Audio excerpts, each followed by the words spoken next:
بالله من الشيطان الرجيم. بسم اللہ الرحمن الرحیم. الحمد للہ رب العالمین والعاقبۃ للمتقین والصلاة والسلام علی خیر خلقہ وصحبہ اجمعین. اما بعد. محترم سامعین، السلام علیکم ورحمۃ اللہ وبرکاتہ. میرے اسلامی بھائیوں، آج کی آڈیو میں عرض کروں گا شب برات اور عصر حاضر کے مسلمان. اس سلسلے میں چند باتوں کو قرآن و حدیث کی روشنی میں سماعت کیجیے.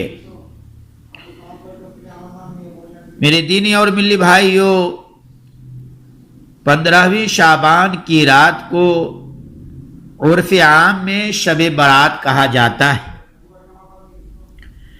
اس رات کے بارے میں عوام الناس کے درمیان بہت سے نظریات اور بدعتی عقائد رائج ہو چکے ہیں، جن کی تفصیل اور شرعی حیثیت میں آپ لوگوں کی خدمت میں پیش کر رہا ہوں. سماعت کیجیے. نمبر 1، فیصلوں کی رات یعنی 15ویں شعبان کی رات میں لوگوں کا یہ عقیدہ ہے کہ اس رات میں فیصلہ بھی کیا جاتا ہے. عوام الناس کی اکثریت کو علماء سو نے قرآن و حدیث کی باطل تعویلات کے ذریعے اپنے دامن تزویر میں پھنسایا ہوا ہے. دنیا پرست علماء نے اس رات کے بارے میں یہ مشہور کر رکھا ہے کہ اس میں تمام انسانوں کی تقدیروں کے فیصلے ہوتے ہیں، الیاذ باللہ.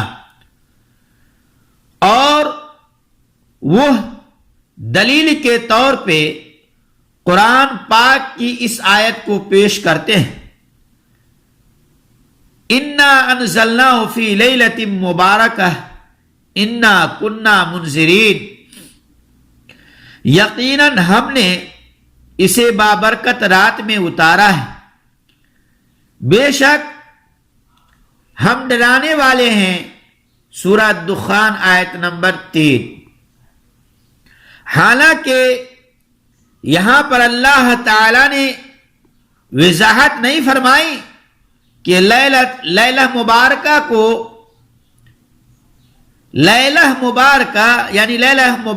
کون سی رات ہے، برکت والی کون سی رات ہے.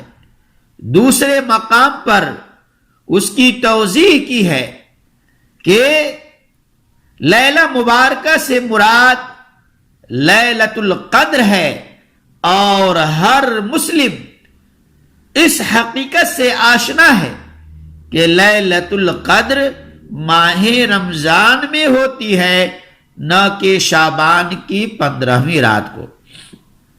نمبر 2، روحوں کی آمد.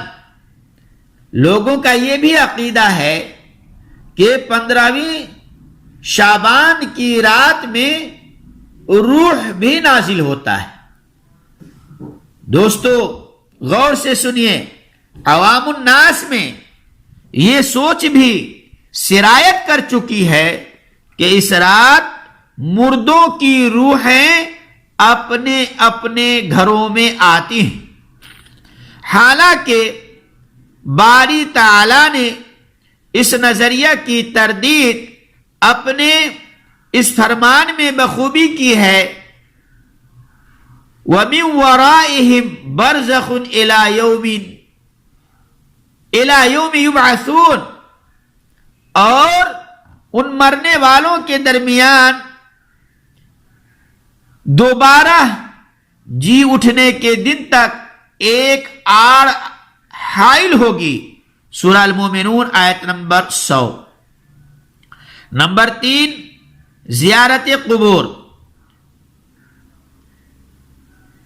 مسلمان بھائیوں کا یہ بھی عقیدہ ہے کہ یہ خاص کر لیا ہے کہ 15 شعبان کی رات میں قبروں کی بھی زیارت کی جائے. اس کے بارے میں بھی سنیے. قبروں کی زیارت سے آخرت کی یاد آتی ہے اور یہ بالکل حقیقت ہے، اور انسان مزید نیک کام کرنے پر آمادہ ہوتا ہے. رسول کریم صلی اللہ علیہ وسلم نے زیارت قبور کی اجازت بھی دی ہے، اور خود بھی آپ صلی اللہ علیہ وسلم قبروں کی زیارت کے لیے متعدد مرتبہ قبرستان تشریف لے گئے ہیں. مگر زیارت قبور کے لیے کسی خاص موقع کی تحدید، کسی خاص دن کا تحدید کرنا، یہی بدعت ہے جسے اجتناب کرنا انتہائی ضروری ہے. لہذا پتہ یہ چلا کہ قبروں کی زیارت کے لیے کوئی دن، کوئی رات یا کوئی وقت خاص نہیں ہے، بلکہ آپ جب چاہیں قبر کی زیارت کرنے کے لیے نکل سکتے ہیں. نمبر 4، حلوہ خوری. اس رات میں لوگوں کا یہ عقیدہ ہے کہ حلوہ وغیرہ بنا کر لوگوں کو اکٹھا کر کے حلوہ کھایا جائے. شب برات میں حلوہ خوری کی رسم بد قرآن و حدیث سے ثابت نہیں ہے، بلکہ یہ طرز عمل دنیا پرست علماء نے رائج کیا تاکہ وہ اپنے شکم کو، اپنے پیٹ کو حرام مال سے بھر سکیں. حلوہ خور علماء نے اپنے اس فعل کو سند جواز فراہم کرنے کے لیے واقعہ احد کو، یعنی احد کے واقعہ کو بطور دلیل پیش کرتے ہیں. اس میں رسول کریم صلی اللہ علیہ وسلم کے دانت مبارک شہید ہوئے تھے، تو رسول اللہ صلی اللہ علیہ وسلم نے حلوہ تناول فرمایا. مگر مورخین اس بات پر متفق ہیں کہ دندان مبارک کی شہادت کا واقعہ ماہ شوال سن 3 ہجری میں واقع ہوا، اور اس کا ماہ شعبان یا شعبان کی 15ویں تاریخ سے کوئی تعلق نہیں ہے. محترم حضرات، اگر ہم اس واقعہ کو درست بھی تسلیم کر لیتے ہیں تو کامل اتباع کا تقاضا تو یہ ہے کہ پہلے اپنے دانت توڑے جائیں، پھر حلوہ خوری کا شوق پورا کیا جائے. حاصل کلام یہ ہے کہ شب برات میں حلوہ خوری عبادت نہیں بلکہ بدعت ہے، جسے کلی طور پر گریز کرنا چاہیے.